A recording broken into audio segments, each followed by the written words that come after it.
Hello everyone, this is CJNovo992 and today we're back for another brand new video. In today's video I finally once again get to throw the arms out pretty obnoxiously by the way, but throw them out anyway as we have finally struck that round little object into the back of the net, not once, not twice, not 3 times, a lady people, but 4 times. And no, I didn't see that coming either. It was a great game, nah.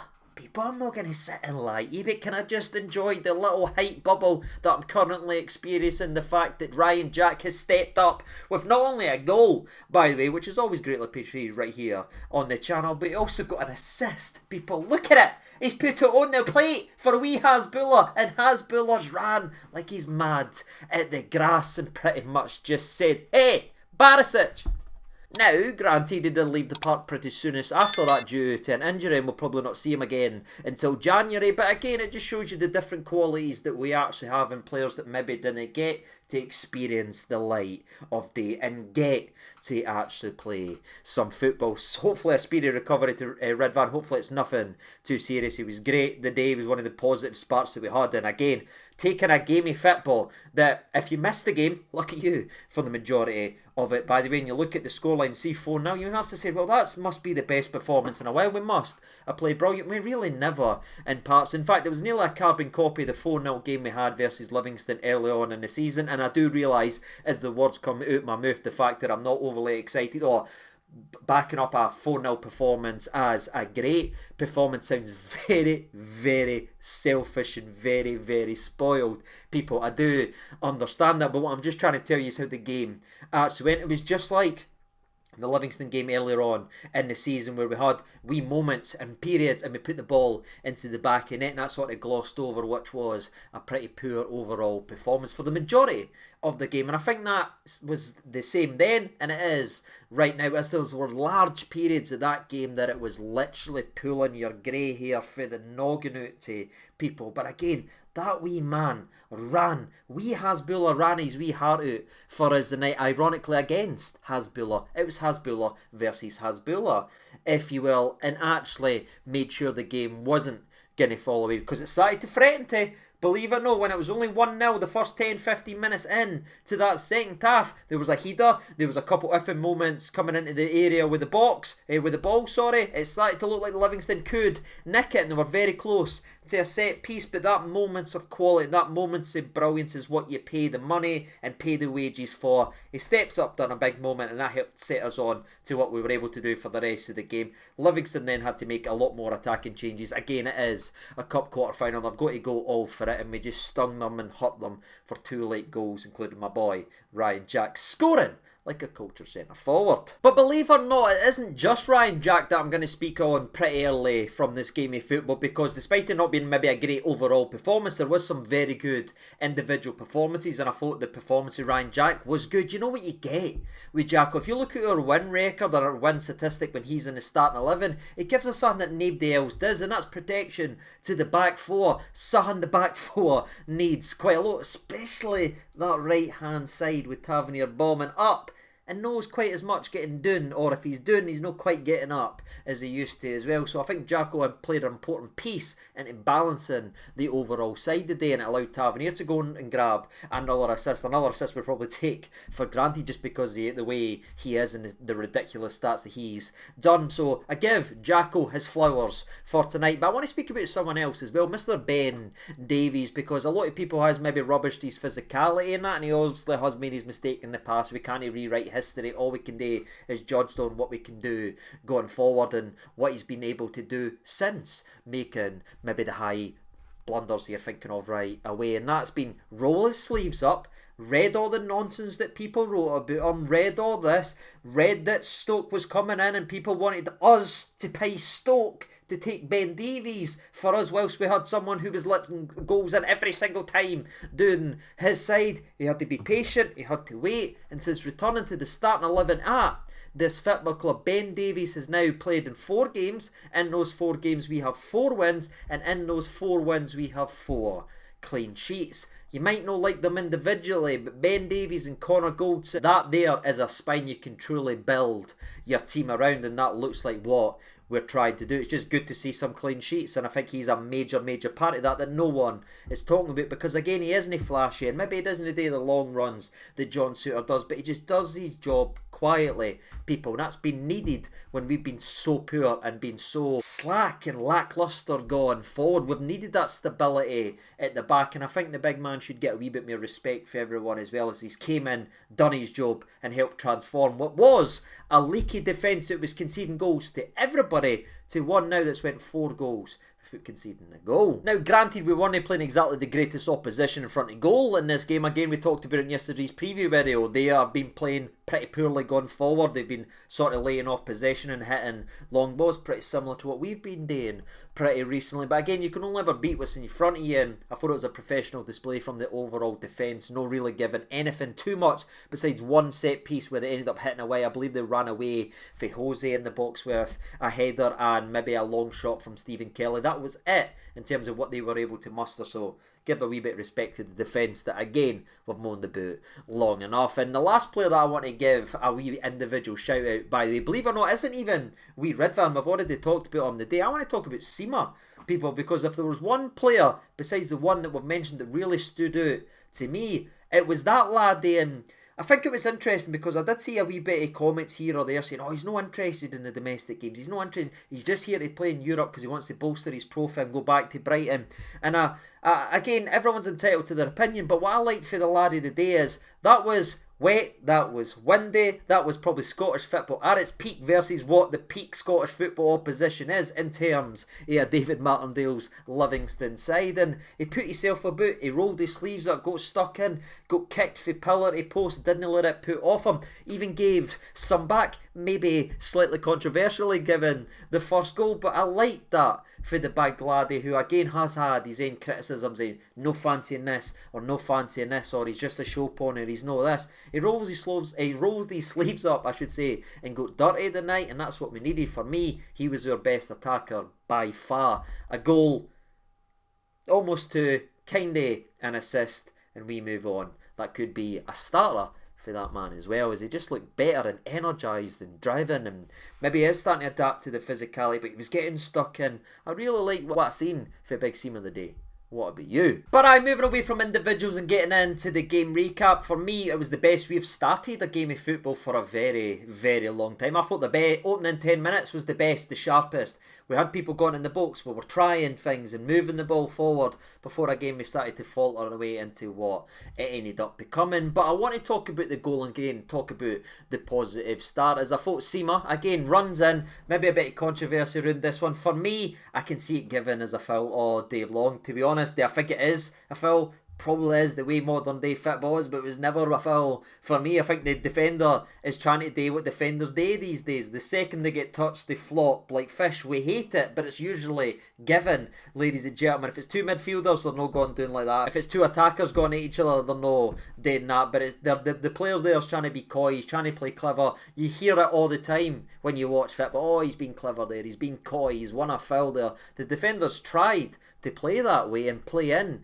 to that mindset, but the referee just didn't give it, which I applaud. I would love if some physicality came back into what used to be a physical sport, people. No, let defenders flop like fishes whenever somebody touches them, or let's goalkeepers away with murder because they just drop like fishes and everything. Let's get a wee bit of physicality back into football. And to be fair, you can say what you want about the potential foul or not. What I really liked is something I got frustrated at a couple of times last season, us not playing to the whistle. Seema probably thinks it's a foul himself. Everyone in the stadium thought it was, but what he did he sulk? Did he slow down? Did he stop playing football like we did versus Celtic not too long ago? No, he just kept going, ran through and curled one right into the breadbasket. It was a phenomenal finish, people. It was culture. It's what that man has in that right foot. His couple goals that he's already scored have been absolute screamers.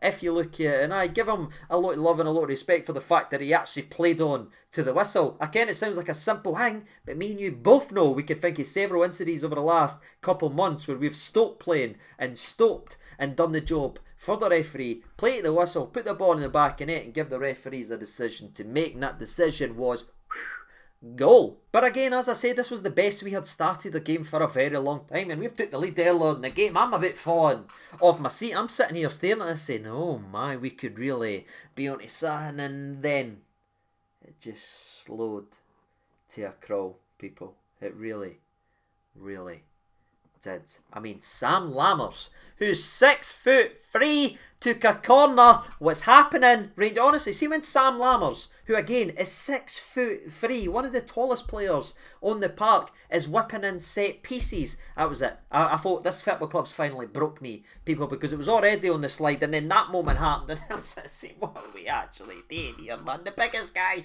the centre forward's taking corners and crossing into small people. Is anyone else hearing how insane this sounds? Also, while I'm here, who's allowed out swinging corners back in? Let's reverse that and get back to in-swingers. I think we only took 2 in-swingers all day, and both of them are by far our most dangerous set pieces. Let's not go back and repeat the mistakes that packed the bags for Gio. No more out swinging corners, please, Rangers Football Club. But aye, Sam Lammers taking a corner was probably the brightest spark.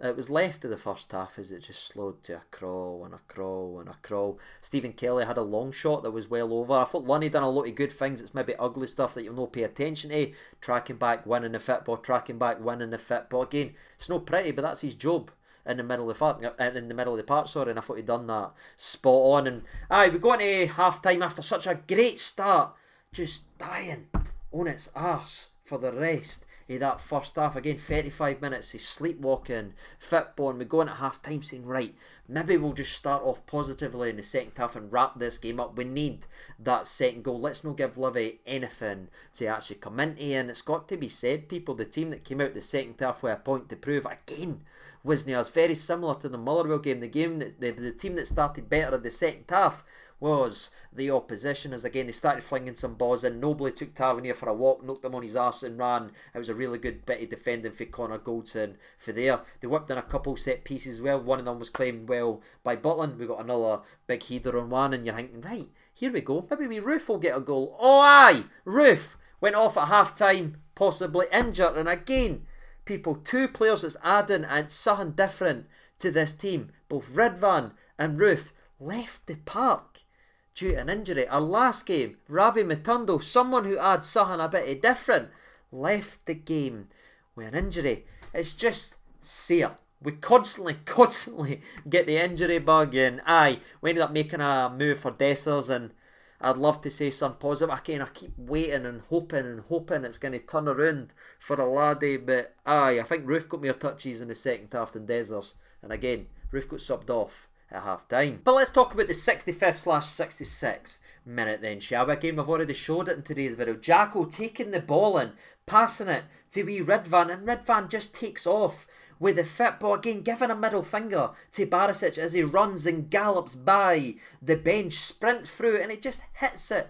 People, do you know what's mad to actually look at where our attackers are at this moment? They're all just clearing the decks to allow wee Ridvan. They expect Ridvan to be the better finisher of this, and to be fair, it is a daisy cutter, it is a toe poke, whatever you call it, it's in the back of net. That's what happens when you shoot, Rangers. If only Jose, who had the twinkle toes, the twinkle tees, took his minute of time just to hit circle when he was inside the box, we might have scored another one. But aye, message to the Rangers team, if you shoot, you score. People, how beautiful is that? And again, the second goal really truly killed this game off and killed what momentum Livingston were trying to build in the game and really built Rangers back up. Again, Ridvan unfortunate to get substituted off, but Barisic came on and played a wonderful ball, and I mean wonderful ball, in behind to Seema. Now Seema's got Dessers there. I don't know if he's like, do you know what I mean? But it looks like he is trying to pass it to him. It ends up hitting off the defender and spiralling in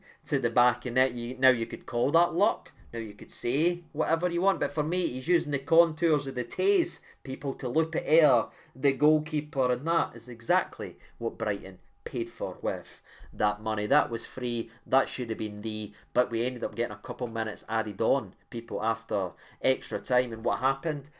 Jose to Tavernier. Tavernier, wonderful. And then I believe it's actually Scott Wright. It is a delicious dump. It's either Scott Wright or Lammers. Probably the only time in history that they've ever been mistaken for each other, people. But I'm pretty sure it was Scotty Wright. Scotty Wright leaves it in Aberdeen. Aberdeen, well, it is. Technically, you've got Scott Wright, you've got Ryan Jack, the Aberdeen connection, if you will, ends up tucking it in to the back of net with a phenomenal finish once again. For Jackal wrapping up his overall performance with a goal and an assist, and I'm sure that big laddie needed that as well. He'll be a bit bewildered looking at a Rangers midfield not being able to take over and dominate physically and wondering, why am I not playing here? Why am I not getting starts? Well, he got a start today, quarter-final, goal and assist. Well Jackal, and that was it, ladies and gentlemen. That was game, that was set, that was match, and that now sets us up with a game versus Hearts after Alex Lowry, Rangers loanee, Rangers star boy, done the magic for Hearts in the last game versus Kilmarnock in their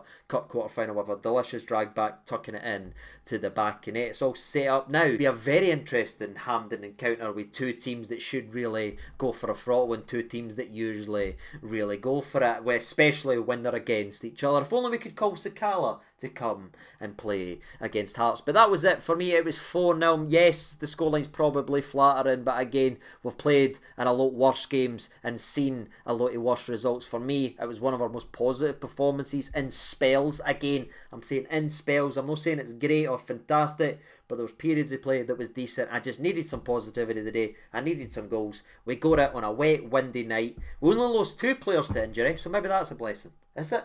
I don't know.